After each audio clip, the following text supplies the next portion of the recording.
గ్రామ పంచాయతీల ఎన్నికలకు ముందస్తు ఏర్పాట్లు ప్రభుత్వానికి రాష్ట్ర ఎన్నికల కమిషన్ లేఖ.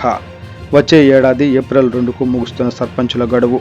గ్రామ పంచాయతీ ఎన్నికల పదవీ కాలం వచ్చే ఏడాది ముగియనున్న నేపథ్యంలో ఎన్నికల నిర్వహణకు అవసరమైన ముందస్తు కార్యకలాపాలను నిర్వహించాలని కోరుతూ రాష్ట్ర ప్రభుత్వానికి రాష్ట్ర ఎన్నికల కమిషన్ లేఖ రాసిచ్చింది.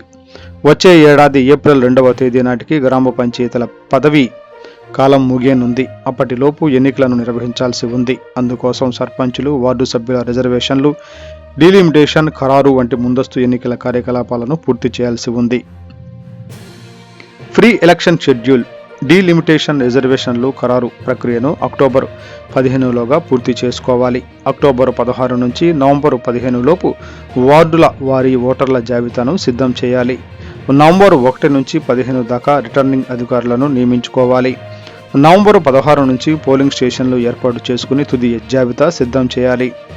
నవంబర్ 30లోగా ఎన్నికల కసరత్తు పూర్తి చేయాలి. రిజర్వేషన్ల ప్రక్రియను డిసెంబర్ 15లోగా పూర్తి కావాలి. డిసెంబర్ చివరి వారంలో రాజకీయ పార్టీలతోనూ సీనియర్ అధికారులతోనూ సమావేశం నిర్వహించాలి. 2026 జనవరి నుంచి గ్రామ పంచాయతీలకు, జూలై నుంచి ఎంపీటీసీ, జెడ్పీటీసీలకు ఈ ఎన్నికల ఏర్పాట్లు చేసుకోవాల్సి ఉంటుందని నీలం సాహ్ని తెలిపారు.